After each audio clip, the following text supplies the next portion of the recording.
Let me talk about FMAP. When we go to the floor of the Senate tonight at 5:30, we will be voting on two proposals that could really help New York State avoid laying off teachers, firefighters, cops, and state workers. One is called FMAP. It's Medicaid relief. It was in the stimulus bill, and New York got over $2.3 billion.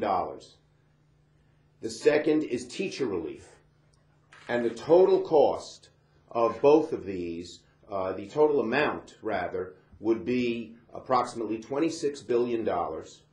And New York will get considerably more than $1 billion from this. We can get you the exact numbers. And the money will go only for one purpose. With the state government in the throes that it is, to lay off thousands and thousands of firefighters, cops, teachers, and state workers, it would be sort of robbing Peter to pay Paul. Here, Albany Medical is hiring, yet if the state government lays off people, we're not gaining anything. The vote is very, very close. We need 60, because there's a filibuster, as usual in the Senate. Filibusters are routine, and we ought to do something to change that down the road. But right now, we need 60 votes. We need bipartisan support, but we believe we're very close to getting it.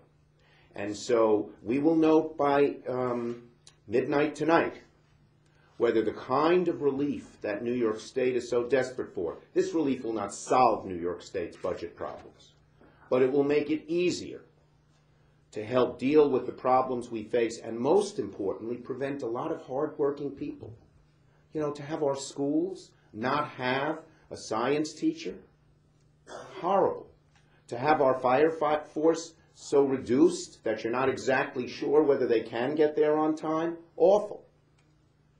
And it, of course, particularly affects the capital region, where there are a large number of state employees. And so we're very hopeful that this can pass tonight. And I'm going to do everything I can.